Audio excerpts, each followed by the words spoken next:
Happy Sabbath. Happy Sabbath. All right.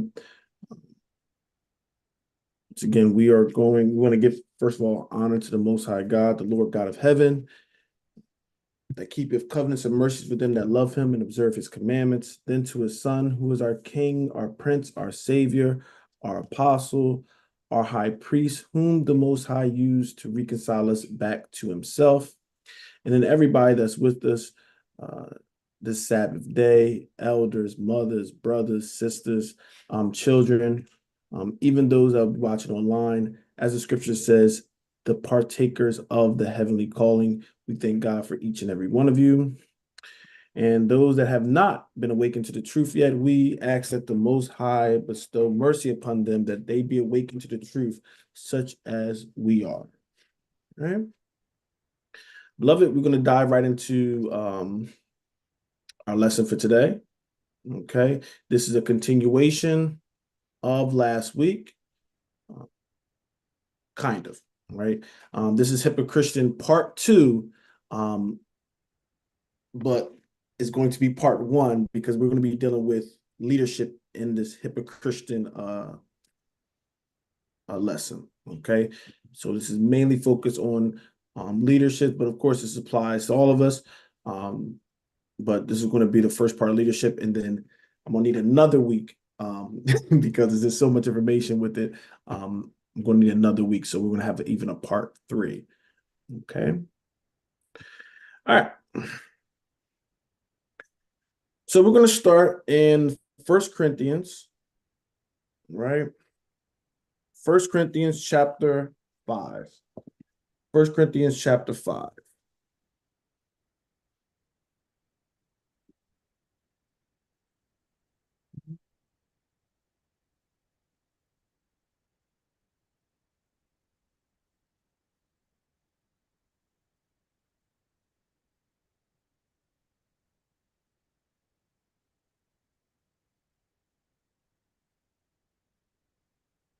All right, and we can start at verse. All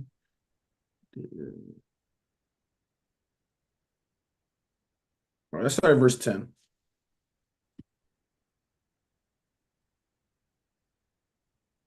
Yet not altogether with the fornicators of this world, or with the covetous, or extortioners, or with idolaters, for then must ye need go out of this world. Right. So there's a lot of times we're going to have to, there's a lot of things out in this world, right? Covenants, extortioners. All right. We're going to have a job and a duty to go and get them and make sure they get this truth, that they, hopefully change their ways and start doing what's righteous and holy. Right. Read. But now I have written unto you not to keep company. If any man that is called a brother be a fornicator, or covetous, or an idolater, or a railer, or a drunkard, or extortioner, with such as one not to eat. All right. So if this is, he's saying, I'm writing to you, don't even keep company with these people. All right. This is just talking about regular brothers and sisters. But if it's a leader, it shouldn't be named among them, but definitely. Okay. Not if they do something once. I'm talking about somebody that is doing this. All right. This is part of their lifestyle. Right. Verse 12. Let's listen to this because this is the point. What have I to do? Judge them also that are without. Do not ye judge them that are within? This is what I'm doing. My focus today and for this thing is to judge within. All right. Within the churches. We can talk about the world. The world's supposed to be chaotic. The world is supposed to be lawless. All right. It's that time and season that the Most High allowed. But we going to have to, sometimes they always focusing on the outside and not focusing on the inside. All right. The church, Israel, this is where a lot of problems are. Okay. This what got to be fixed first. Okay. All right. Let's jump to Romans chapter 10. Romans chapter 10. I know in our last lesson, I already dealt with this, but still want to reiterate the same point. Romans chapter 10, and you're going to start from verse 1. Romans chapter 10 and verse 1. Brethren, My heart's desire and prayer to God for Israel is that they might be saved. And that's our heart and that's our desire. All right. And our brothers and sisters they might be saved. Right. But there's an issue. Verse 2. For I bear them record that they have a zeal of God, but not according to knowledge. Some of them have a zeal of God. Right? There's some that will have the Bible. There's some that's quoting these things and this, right? Some of them have a zeal of God. All right. They think they know better, but what? It's not according.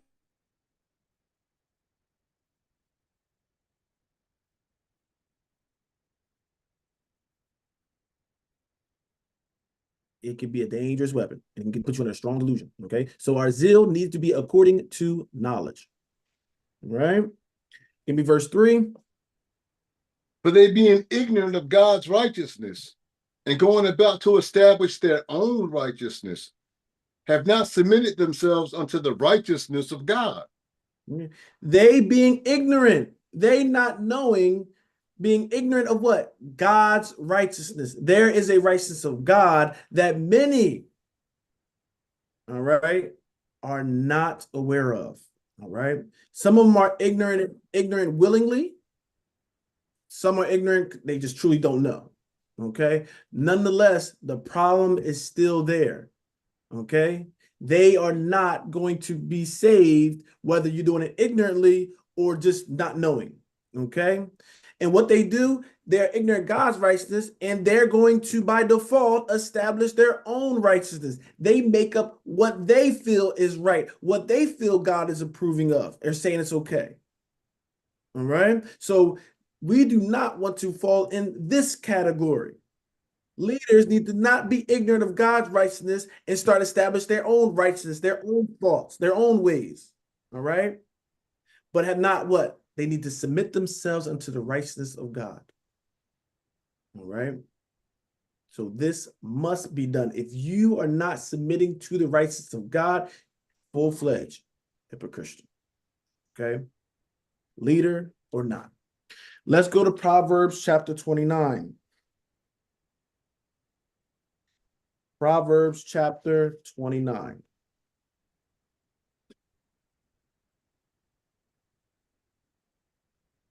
Yeah, we're going to be doing a little moving today, beloved. We're going to do a little bit of moving.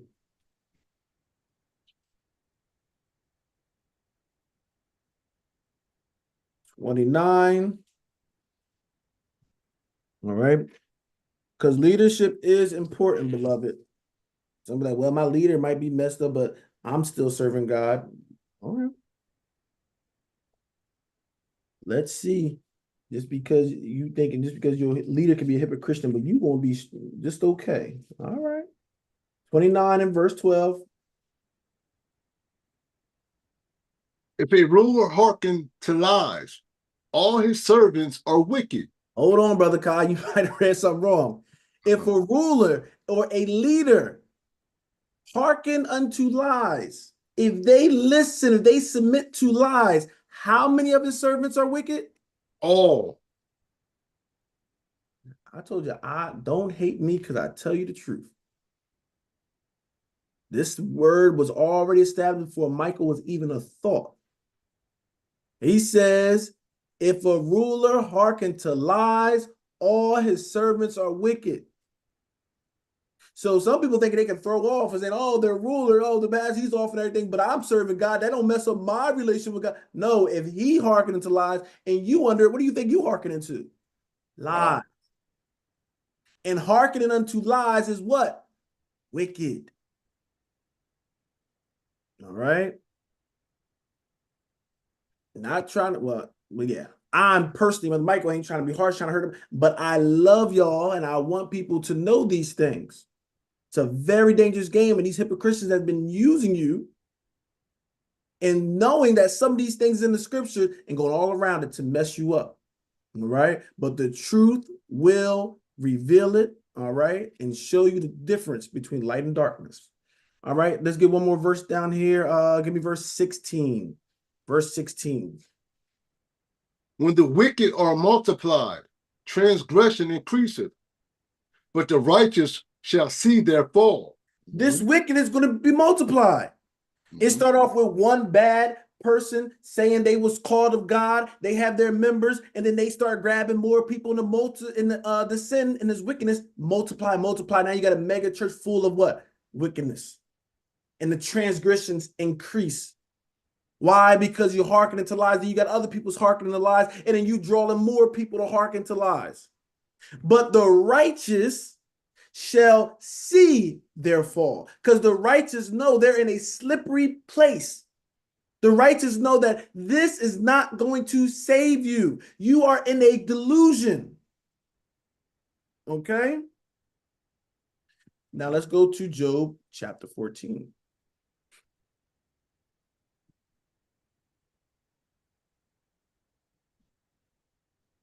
We can probably make this 5 parts. All right, but we're just gonna grab some points. All right. Oops. Job chapter 14. I'm sorry, I put 5. Job chapter 14. All right. 14 and verse 4. Just getting one verse out of here. 14 and verse 4. Who can bring a clean thing out of an unclean? Not one. He's saying who can bring a clean thing out of an unclean? Not one person. So we have all this wickedness and we thinking good may come. People say, let me do bad that, let me do evil that good may come about it. No. Some of y'all trying to fight over what president is going to be good for you out of a wicked system. We are a foolish people. You can't bring clean out of an unclean thing. Not one person can do it. So if you are in these congregations that is full of uncleanness and wickedness and transgression, and thinking you just going to come out spots, that's not how it works. Okay? And I know you got family in there, you got loved ones in there, all that kind of stuff. But you're going to have to choose whether you're going to serve God or you want to be friends with the world. And even if that world includes family or loved ones.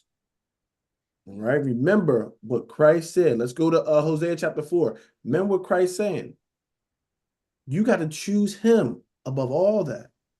Okay? That's why he's saying, I come to bring a sword. Mother-in-law against daughter-in-law. Why is he using those relationships? Because those are the closest bonds, right? Those connections are close. He said, I'm coming to divide that stuff because you're going to have some people that want to serve God and they're going to have somebody that's close to them that want to do something else. And you're going to have to choose me. Okay? So, beloved, it's best believe you're going to have to make sacrifices. All right? Hosea chapter 4. All right. People don't go in Hosea too often. All right, but we're going to dive in there real quick. Hosea chapter 4, and brother, I want you to start at verse 1. Hosea chapter 4, and I want you to start at verse 1 and read me 1 and 2. Hear ye the word of Yahweh, ye children of Israel. For Yahweh have a controversy with the inhabitants of the land, because there is no truth, nor mercy, nor knowledge of God in the land. Let's stop right there real quick. Hear the words of God, beloved. Yahweh has a controversy with the inhabitants of the land. The same thing he has now. He has a problem with the people. What is the people? Because what? There is no truth. There is no mercy. We got something I think later on with that as well. No truth, no mercy, nor knowledge of who? God in the land. You want to be saved, you want to be delivered, you want to do what's pleasing God's side. You have to have truth in the church, you have to have mercy in it, and you have to have knowledge. Okay? Some people want all about mercy, mercy, mercy, mercy, and ain't giving no truth. They think mercy is just forgiving no matter what you're doing, just it's okay. And that's just mercy. That's not always mercy. Okay? What is coming from that pulpit? That is what matters. Because if they giving you lies and you hearken to it, he already told you, throw the whole house away. All right. Verse 2. Why do he know there's no mercy, no truth? Because people are like, well, how do we know if there ain't no truth or mercy or knowledge?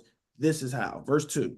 By swearing and lying and killing and stealing and committing adultery, they break out, and blood toucheth blood. Violence. Blood everywhere. All right. There's lying, killing, stealing, committing adultery. Everything that's against God is happening. Mm-hmm. And for those that like to go to Christ and say, Christ only named 3 or 4 commandments for that brother. You see right here, he's not naming every commandment. Okay.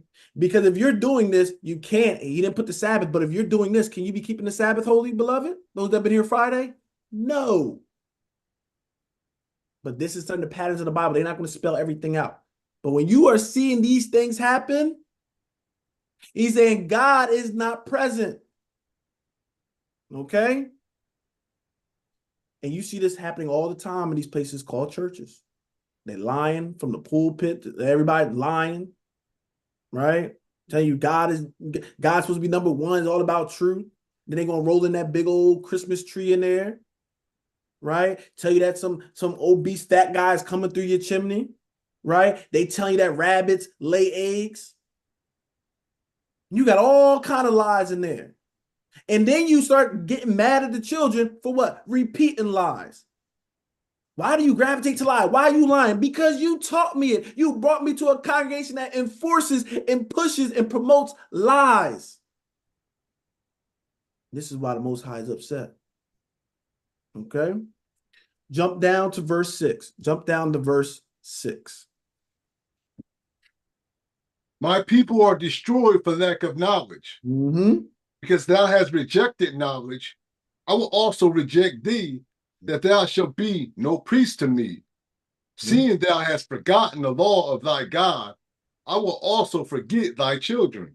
My people are destroyed for what? Lack of knowledge. You are destroyed for what you don't know. Mm-hmm.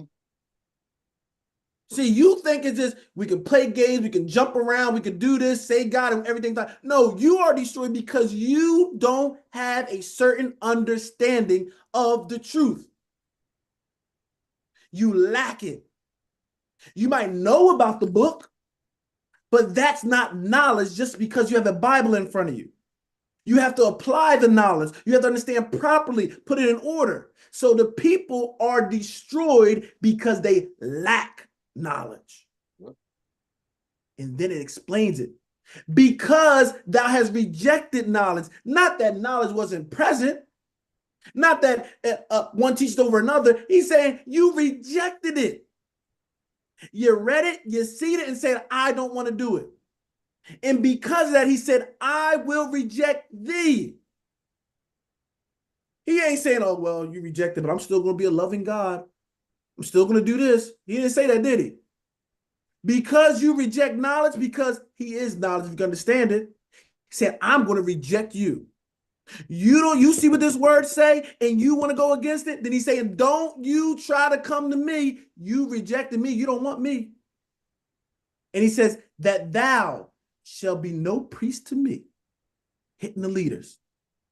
Don't try to be no spokesman for me.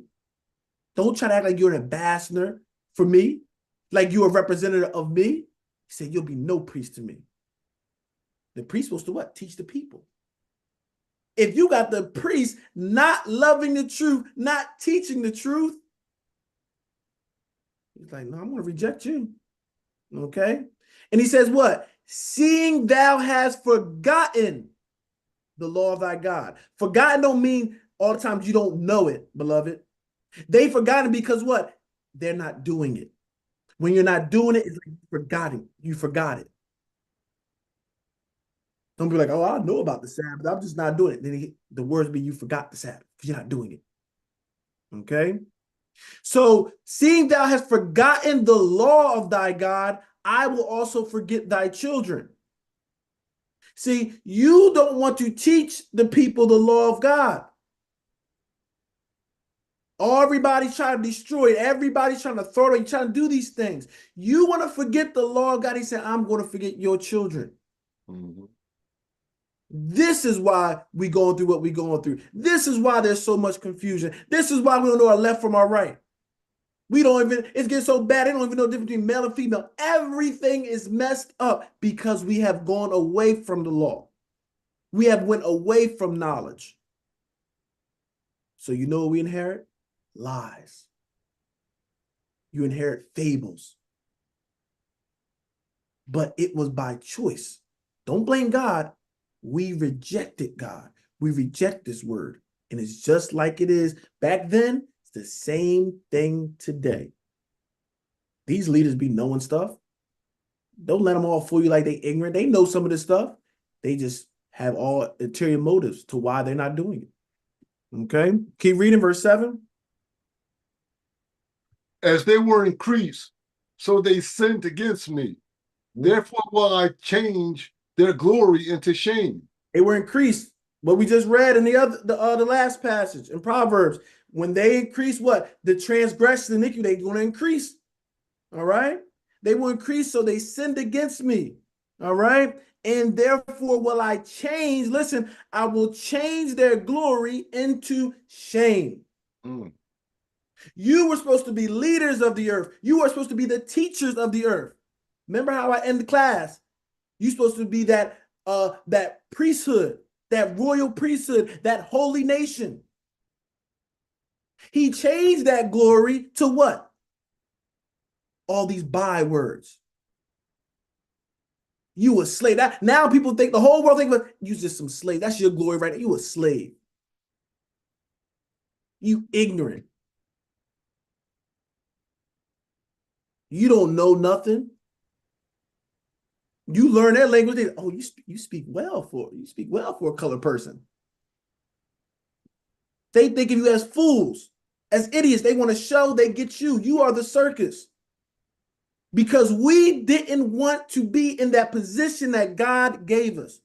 So he said, if you don't want to be the head, you want to be the ruler, I'll put you in the back. I'll change your glory. I wanted you to shine and be above everybody, but you didn't want that. So I'll put you at the tail end. I have y'all fighting for somebody else to be a leader over y'all. Because this is what y'all wanted. Y'all didn't want to be lead y'all. Y'all didn't want just to be me to be number one. Y'all didn't want to be glorified above everybody on earth. Y'all wanted to be like everybody else. So he said, okay, I'll give you that shame. Okay, you want that shame? I'll give it to you. I'll change that glory into shame. All right. Verse 8. They eat up the sin of my people, and they set their heart on their iniquity. And this is the thing. Eat up the sin of my people, and they set their heart on their iniquity. And this is the leaders, beloved. They're not worrying about you. They're not worrying about what's best for you. It's about themselves. How can I gain? How can I benefit? Because their minds are wicked. And people that have wicked minds have wicked imaginations, and they're going to do wicked. All right? Until they submit to the Most High God. All right? All right. All right, yeah, I'll get away from that. There's so much more, beloved, but we're going to keep moving. All right, let's go to Luke chapter 12.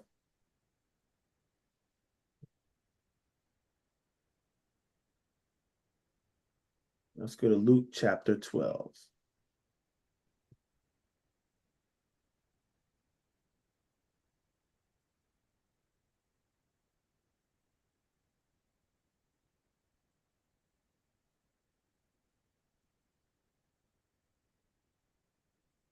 Yes, who the leaders are does matter.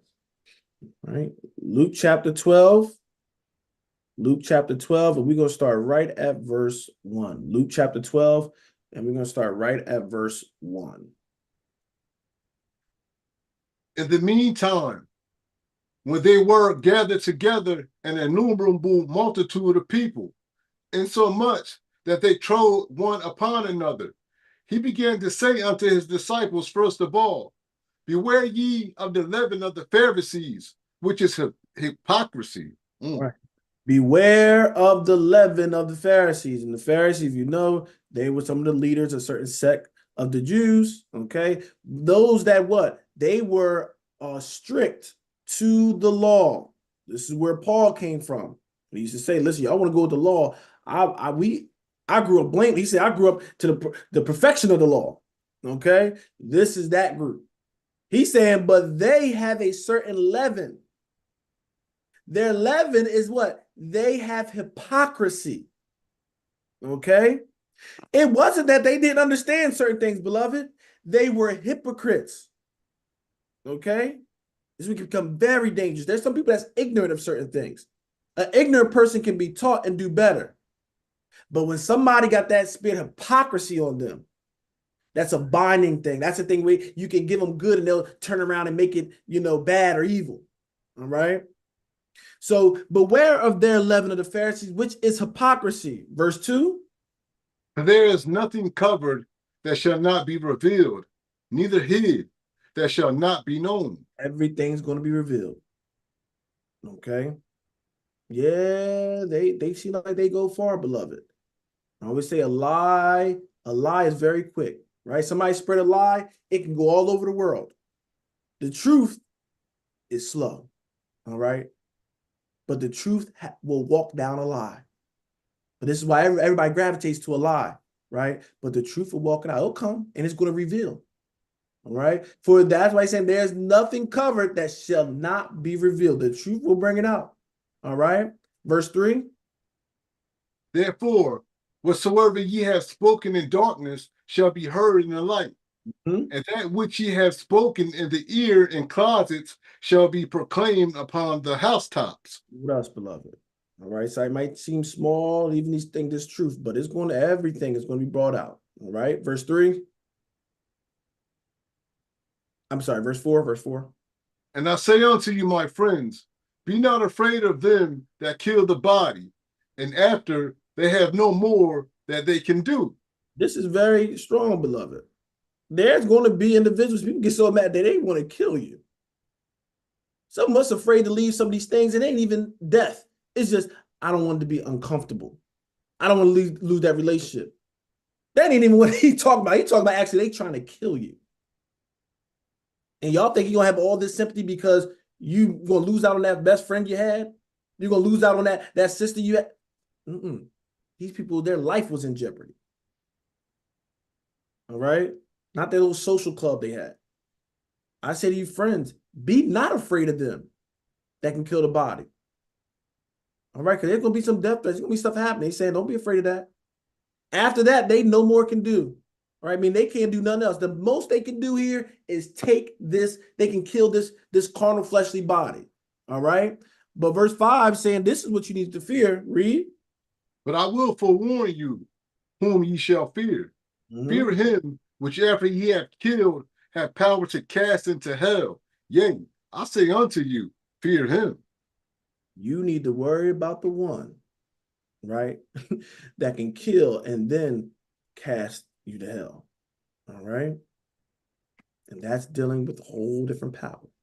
So man is limited to only destroying this body, but they can't throw you in that hell. But the one we read about in this Bible, we tell you believe in, that's the one that has the power to do that. That's who we should fear. Okay? Let's go to Matthew 23.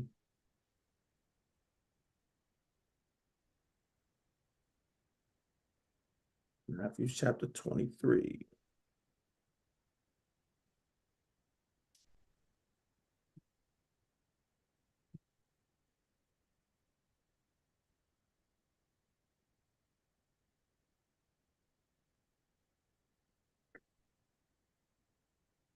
Matthew 23.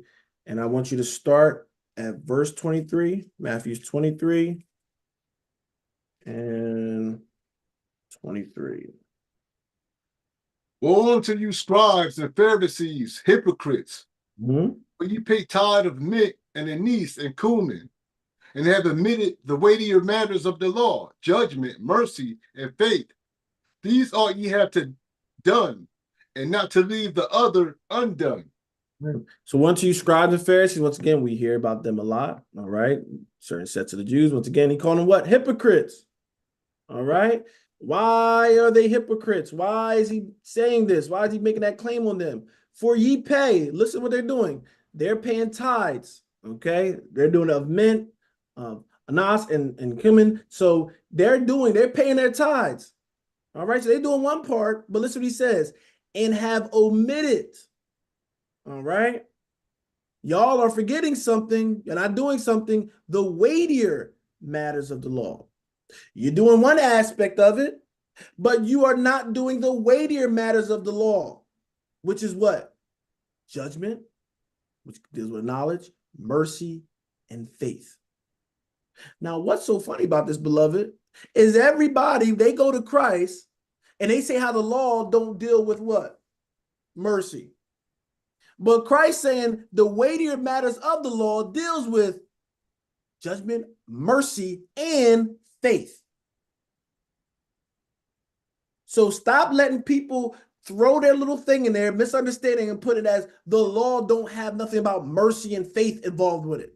Yes, it does, as well as judgment. There was no mercy in that law. Everybody be done. There's faith in that. How you think we got delivered out of Egypt? That's faith. Okay, so in the law, it deals with all these things, these principles. All right, so he said, don't do one and forget the rest. But we see the same thing in the churches. They worry about that tithes. They'll go right in the law to grab tithes, won't they? It's done away with, but they're gonna go to the law to get that. Because tell them you ain't finding that in the new. You go into the law and you try to get the people all pressured. Well, it says, right? Will a man rob God? Yet ye have robbed me in tithes and offering. Right? They're going to get the tip. They're going to walk you down in that Old Testament that's forbidden to get that money. But then when it comes to the principles of living it, then they want to throw it all away. Hypocrites. If it's bad and it's done, then throw it away. Fine, just throw the whole thing away.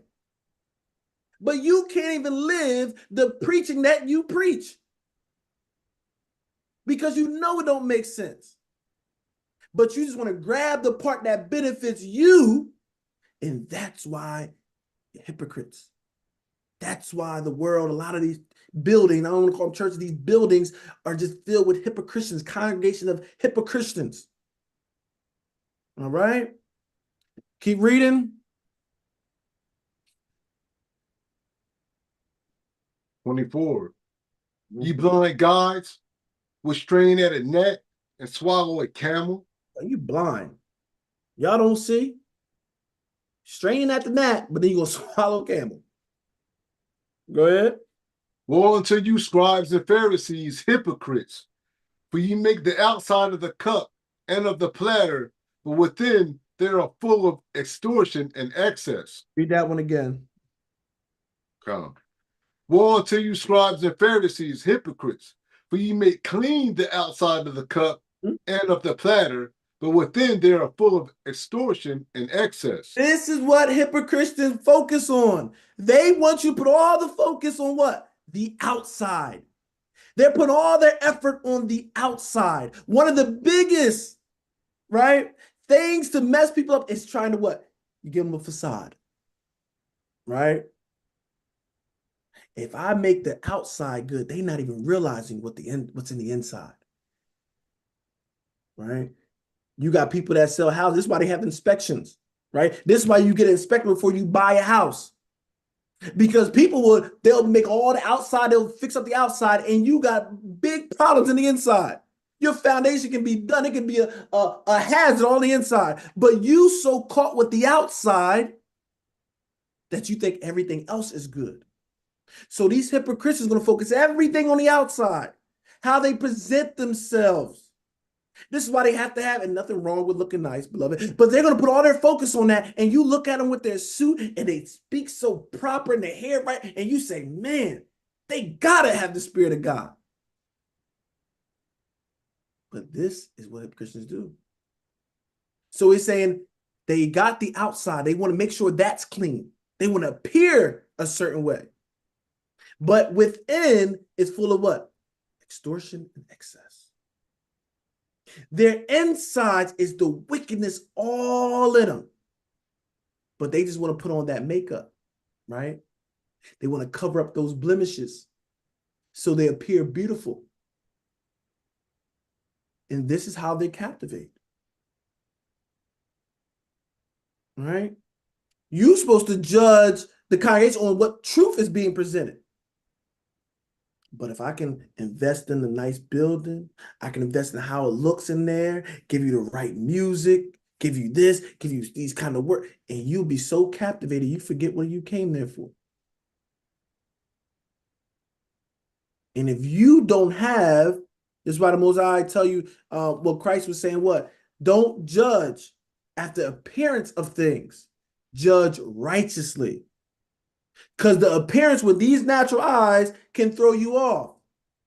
But the righteous, right? We going to judge the inside. Okay?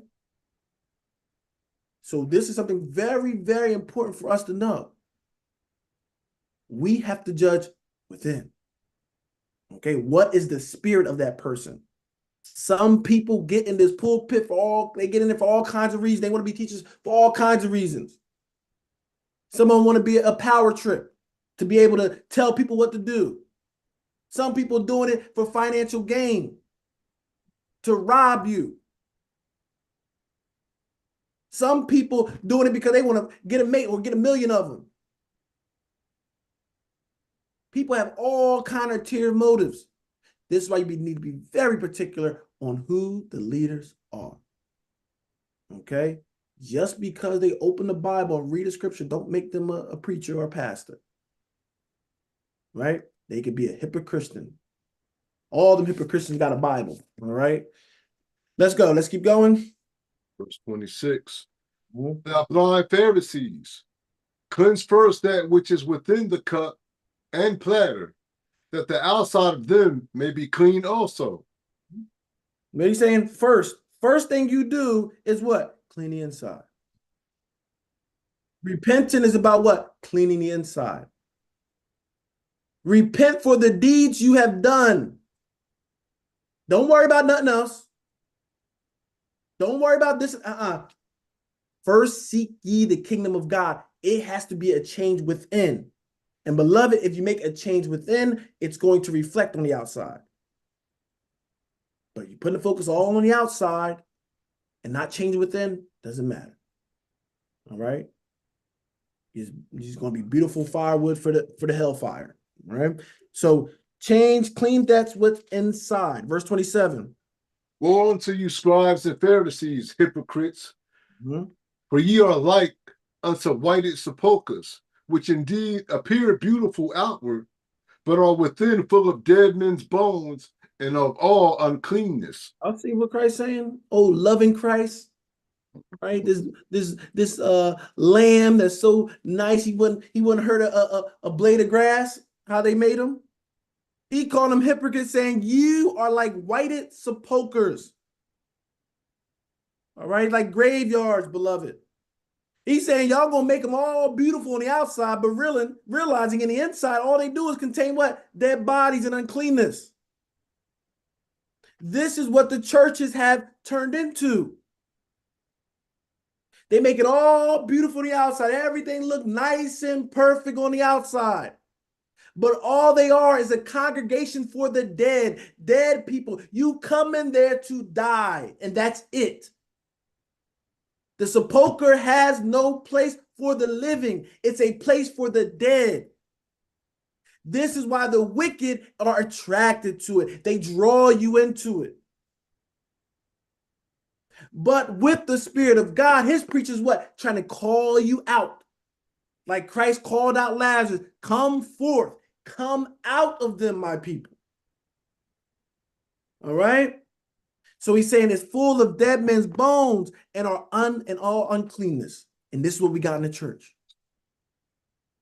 You learn some of the most damaging preaching and teachings in the church. Stop blaming the drug dealer. Didn't teach you all this stuff. The church taught you that. The stripper on that pole, even though that's definitely ungodly, ain't supposed to be doing, but they didn't teach you about Christmas and trying to mix the church and the truth with that paganism.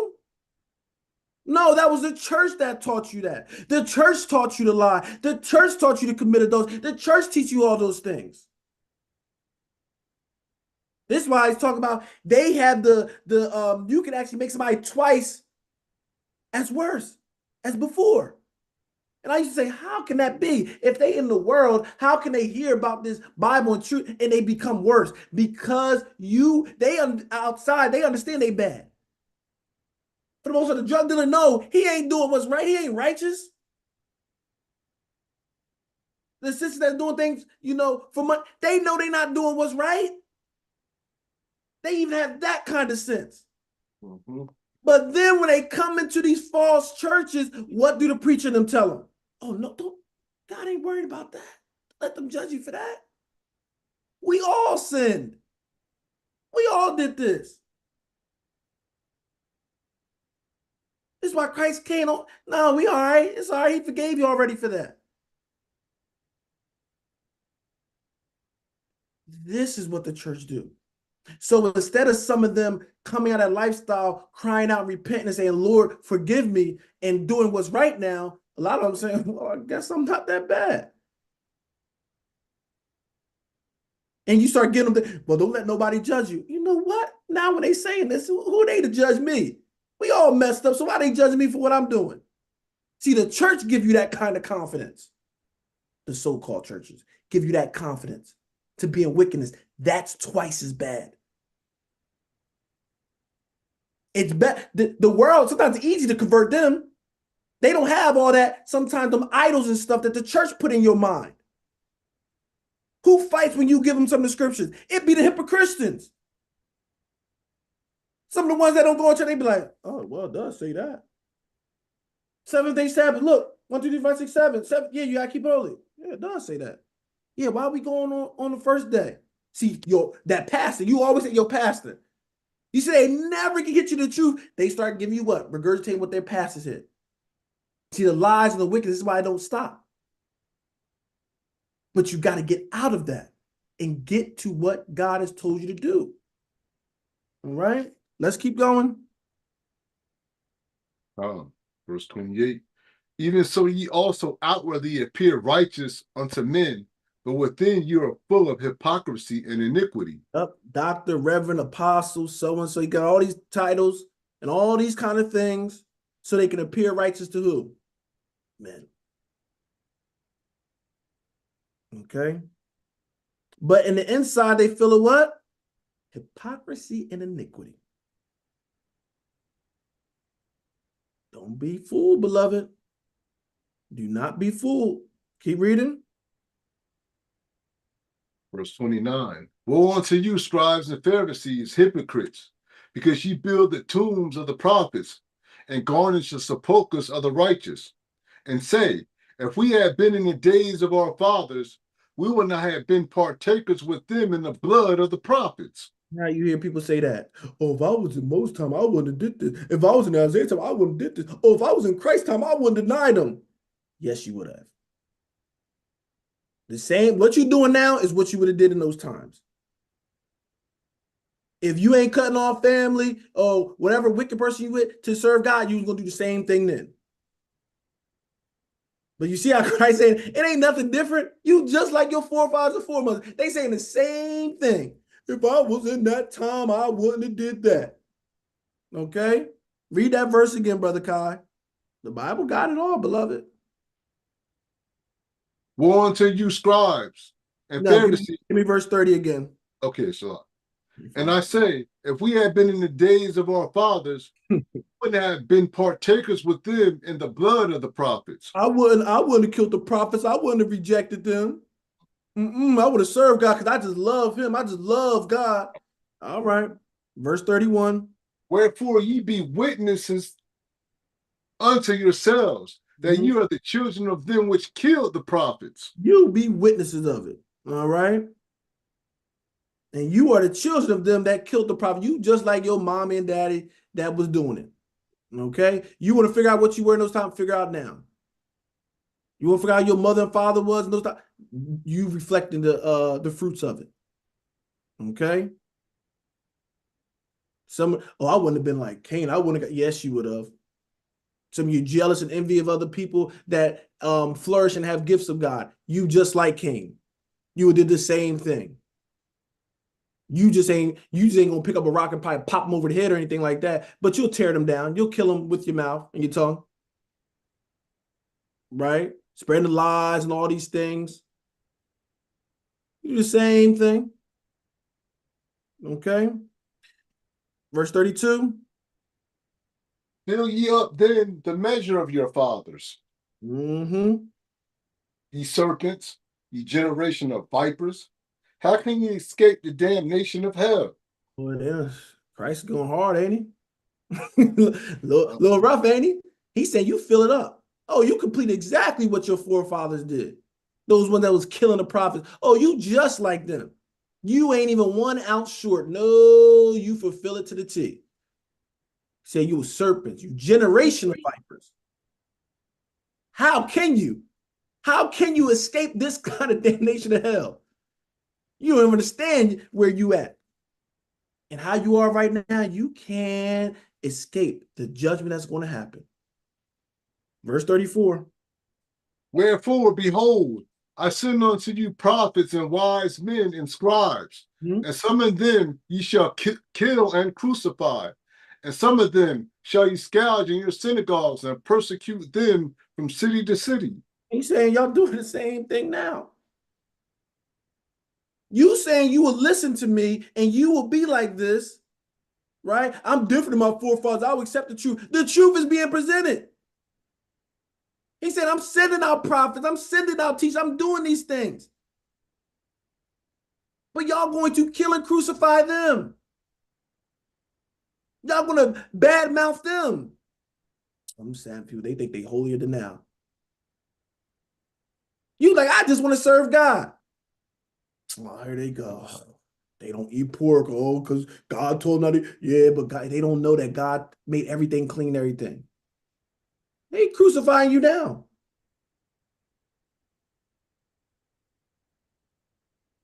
And you know it's a spiritual thing, beloved. If you tell somebody they get mad and die to the Lord. If you tell them, I'm staying away from meat and everything, I'm just trying to, be healthy. They don't got no problem with that. But you tell them you're doing it for God, now all the slander has to happen. Why? Because your righteousness is going to intimidate their darkness. So uncomfortable.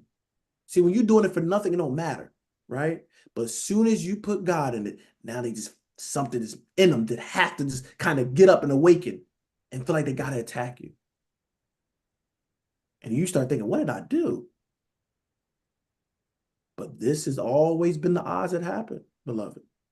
They always hated the prophets. They always hated the prophets. They always hated the people of God. All right? So don't find it strange. Don't find it strange. All right, let's keep going. Let's keep going. Verse 34. 35. I'm sorry, 35. That upon you may come all the righteous blood shed upon the earth, from the blood of righteous Abel unto the blood of Zacharias, son of Bacharias, whom ye slew between the temple and the altar. So he said, you're going to get all that. All that righteous blood. Okay? And he's talking about what? From the beginning. Abel to the blood of Zacharias. I believe that's a prophet that got killed. It's the same one. I think got killed. Yeah, it says it. Whom you slew between the temple and the altar. All that is going to come upon you. That judgment. Okay? Because remember, that righteous blood still cries out. Okay? They think it's over. Somebody died and it's over. No, no, no. All right. He calculates all that. When you persecuting his people, oh no, he keep that calculation. All right. Verse 36. Verily I say unto you, all these things shall come upon this generation. O Jerusalem, Jerusalem, thou that killest the prophets, and stonest them which are sent unto thee.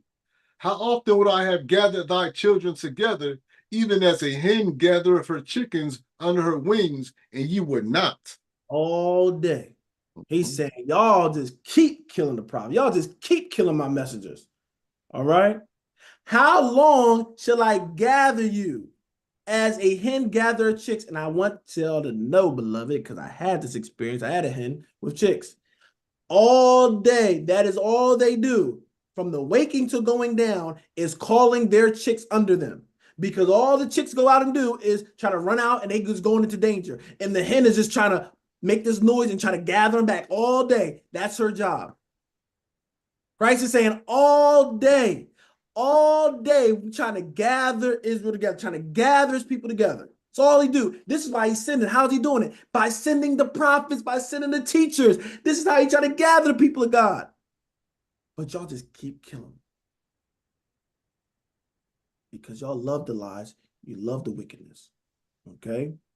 But this part, this didn't originate in Matthew. Okay? You got to go to the Apocrypha and you'll see it. Let's go to second Ezra chapter 1. Right? Second Ezra chapter 1. So I felt Christ when he's saying that, boy. How much shall I gather y'all all day long? Okay. This is why he's patient. Because we would have probably said, you know what? You want to do that? Go ahead. All right. And that's what we get. We don't realize we just keep rejecting them. He's saying, you know what? I ain't gonna force you. If you want to die, go ahead. You can die. But he's trying to do everything on his end to persuade us. Okay. Let's do a little bit of reading because we're gonna close this one out a little bit and save the rest for next week. Let's start from verse 25. This second Ezra chapter 1. And we're going to start at verse 25. Seeing ye have forsaken me, I will forsake you also. When ye desire me to be gracious unto you, I shall have no mercy upon you. Sound familiar, beloved? All right. You want to forsake me? You want to forsake the knowledge? You want to forsake my words? He said, I'm going to forsake you. You know, people saying, oh, forget you. You're like, forget you. The Most High does that. You will say, forget the Most High. Like, all right, forget you. But now don't be crying. Because this is what happens. We say, forget God, and then we're going to start crying to him. Sometimes he let the devil, touch our body. He allows certain things to happen. Now, oh God. Now we want to cry out to him, God, hear me. Have mercy. Or now he touched that loved one that you forsook him for because you want to make sure that relationship was more important than his. And now you want to what? Cry to him because now you see that is failing. See, this is what I'm saying. It's insurance, beloved, for serving the Most High. But if you want to be without him, you go ahead with your bad self. All right? Do not forsake him. He will forsake you. All right? And he says, when you desire, because the Most High don't need us, beloved. We need him. You won't desire for him to be gracious unto you or your situation. And what he say? I shall have no mercy upon you. See, but these brothers in the pulpit doing, they acting like they God and they can put mercy on you. Well, I know you left God, I know your word, but let me put hands and have mercy and just make sure you leave something in the collection plate on your way out. What's I saying? I'm not going to be merciful. I know they teach, I'm full of mercy. Don't get it wrong. The Most High is full of mercy, but that doesn't mean he's going to extend mercy to everybody in every situation. He's not a foolish God. You ain't just going to think you're going to rub the magic lamp and get 3 wishes. That's what you think you can do. I'm not going to worry about you, but then when I need you, I need a wish, Lord. Can you do this for me? Oh, I lost my job. Can you make me hit? No, he's not doing that. That ain't how he works. Stop letting those HypoChristians paint this false narrative of God for you. Okay, let's keep reading. Verse 26. Whensoever ye shall call upon me, I will not hear you. For ye have defiled your hands with blood, and your feet are swift to commit manslaughter. And because you're filthy, I'm not dealing with you. I'm not going to hear you. Yes, and when he says here, he hears everything on the earth. He hears all the voices. but I am not going to answer you because you truly want to do what you want to do. And this is the results of it. You don't have to serve God, beloved. You don't have to. He said, I set before you good and evil. You have that option, that God-given right to not serve him. However, don't beg for the benefits. Don't be crying for the benefits. When the diseases happen, when the stuff start messing with you and all this stuff, and you start losing, don't come begging and crying out to him because you wanted that. I present to you life, good. All right? This is what he says. He said, death and what? Curses. Don't choose curses, then cry about the curses coming. All right? So we choose our fate, beloved. Verse 27. Ye have not, as it were, forsaken me, but your own selves, saith Yahweh. Thus saith the Almighty Yahweh, have I not prayed you as a father his sons, and as a mother her daughters, and a nurse her young babes? And listen, listen, y'all forsaking yourselves.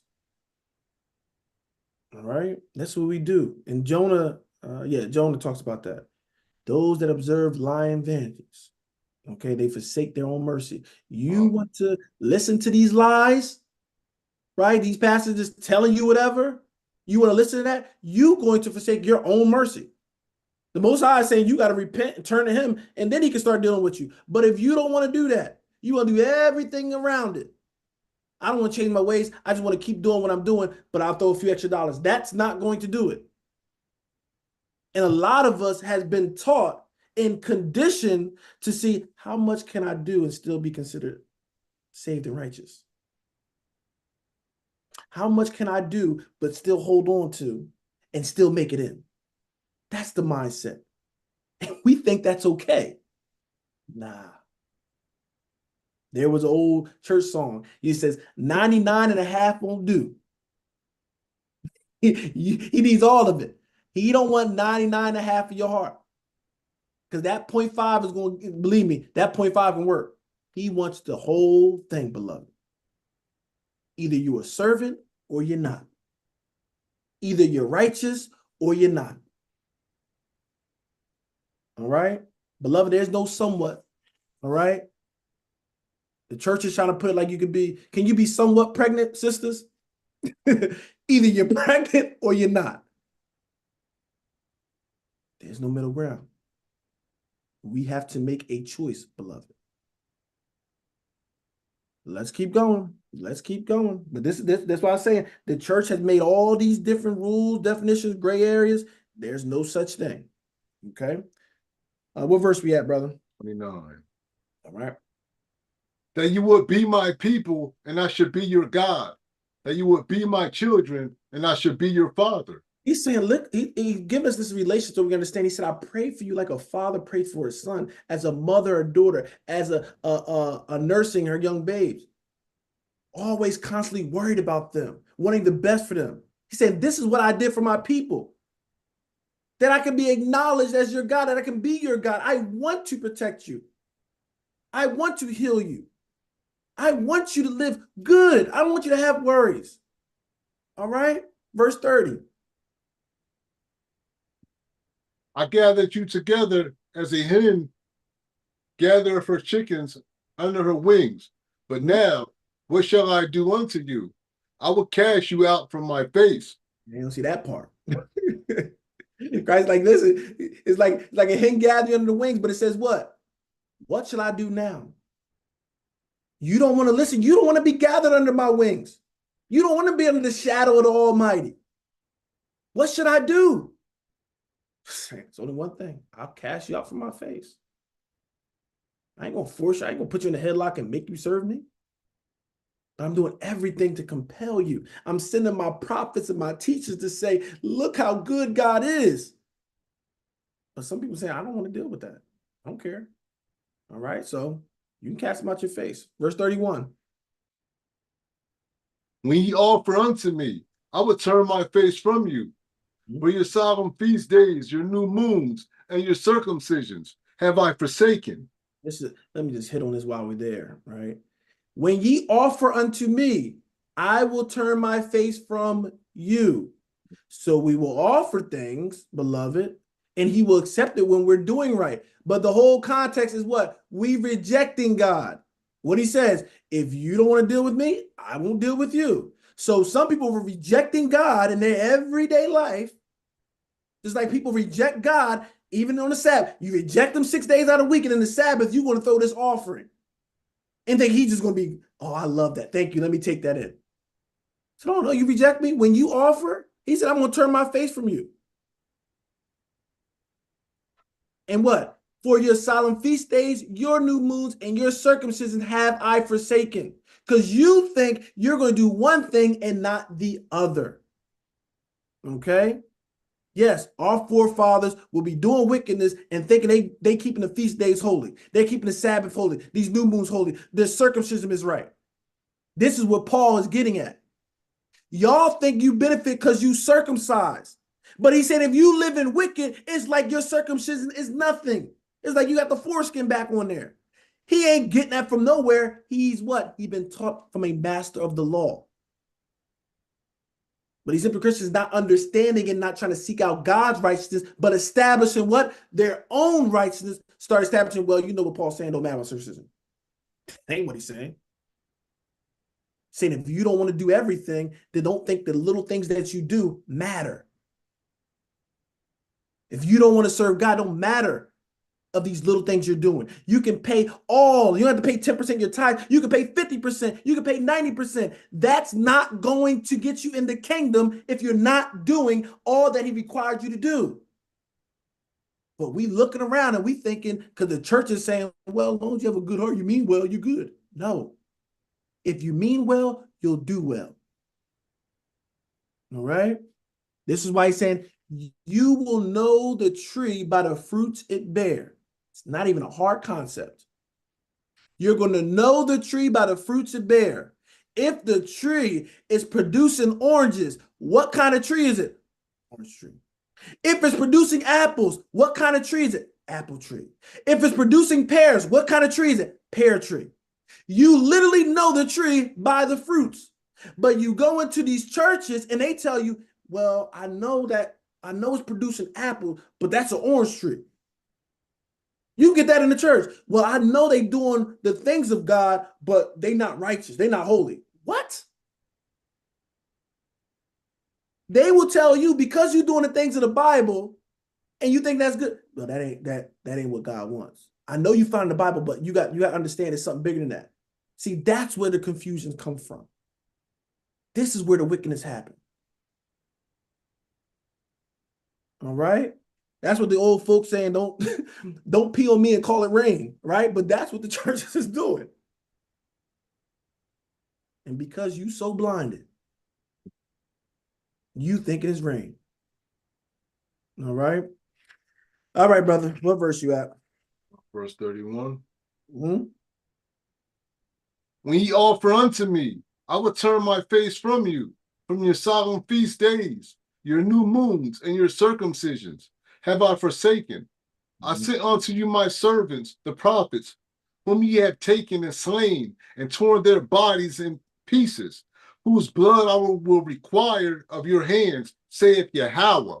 The same message, right, beloved? It's not new. You're going to realize when they say New Testament, all this stuff has basically been talked about. All right? It's not a new concept. Same God. All right? Keep going. Thus saith the Almighty Yahweh, your house is desolate. I will cast you out as the wind doth stubble. Mm-hmm.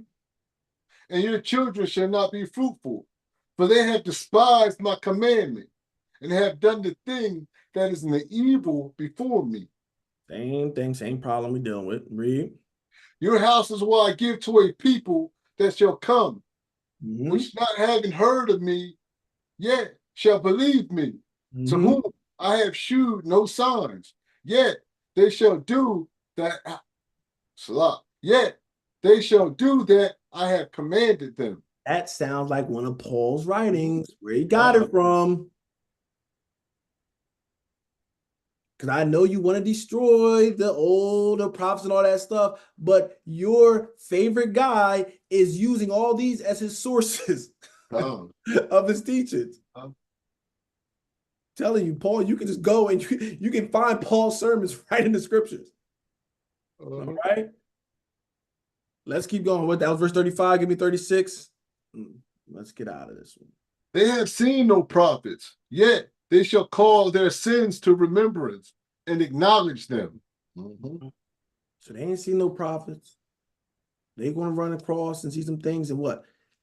Call their sins to remembrance, and then they want to acknowledge them. They're going to be open.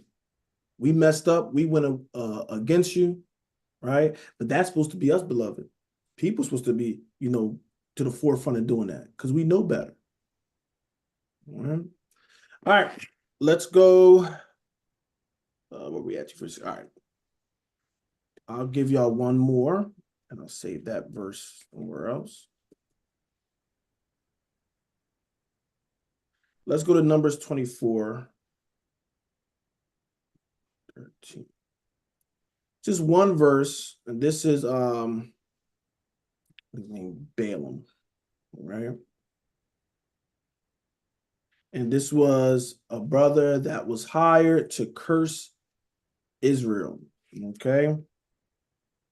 And everybody should know that, I think if you go to 23, I think it's Numbers 23, talks about there's no divination or anything that can happen in Israel. So y'all should not be scared if somebody or there's a, matter of fact, let's go to it first. Numbers 23.